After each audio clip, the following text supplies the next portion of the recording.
We would like to start by thanking you for she did, for sending us on our all expenses paid 49th anniversary trip to beautiful Lindsborg, Kansas, and the warm confines of Bethany College, better known as the 2018 Central States Synod Assembly. Lindsborg, Kansas, well, I already said Lindsborg, Kansas. Now, there was one problem, though. The dorm had individual bedrooms and only a half of a bunk bed in each bedroom, so that was a little disappointing. But this time, Lindsborg provided us real sheets.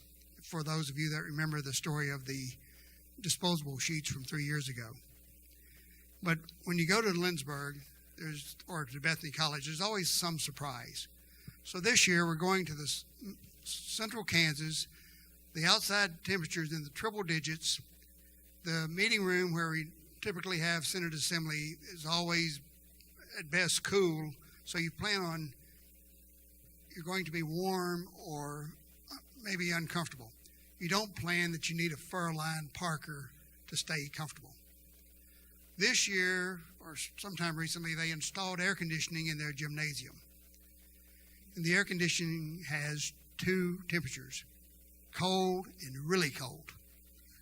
So scarves, jackets, sweatshirts, tablecloths, towels were all used to keep the participants warm during the assembly.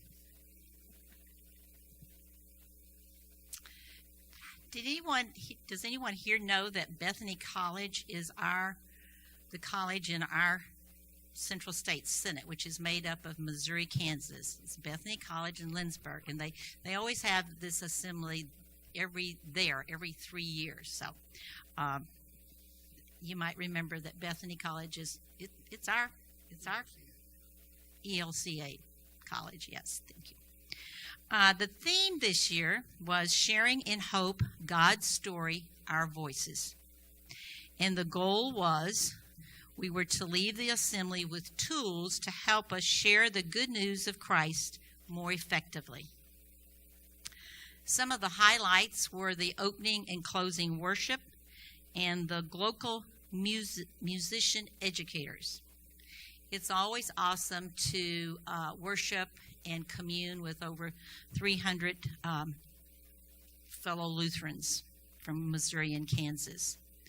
The local musician educators, I have to say that slowly, were a diverse group of Lutheran musicians from many cultures who led us in music, very uplifting music, and taught us song lyrics in many languages. And it was really upbeat, and we were singing and dancing and clapping. I suggested to Pastor maybe he could do some of those here. I think you all would do great. But it was really wonderful. It was, 15 or so in the group. They were wonderful. A Bethany professor led us in Bible study, in which we were to determine our ultimate concern in life and to see where it is addressed in the Bible. The Senate Treasurer reported that for the first time in several years, the income of the Senate had increased. Only 0.8%, but still, it was an increase. We passed the 2019 operating budget of $1,745,222, which is approximately $40,000 less than the 2017 expenditures.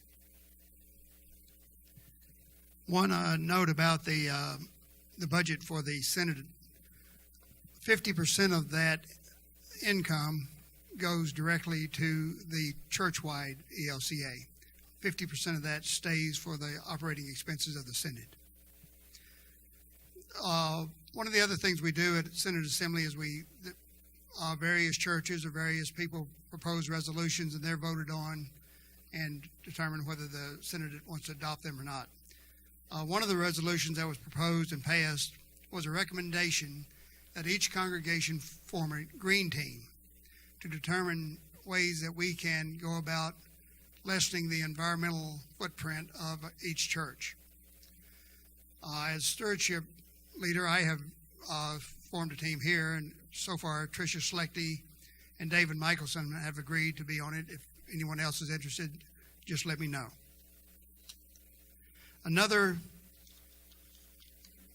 of the, where'd our page go? Oh, yeah.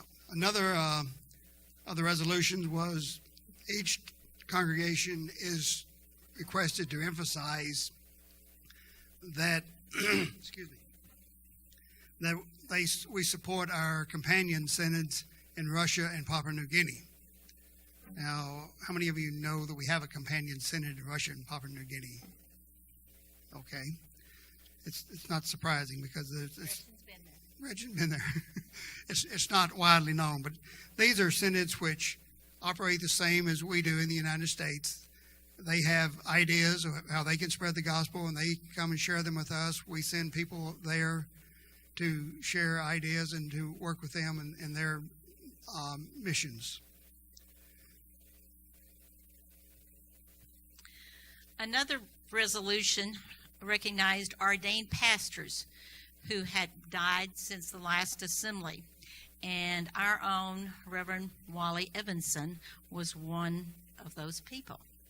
And we recognize them by standing and applauding and singing Lord, Whose Love and Humble Service. So that was kind of special that, he was from our congregation.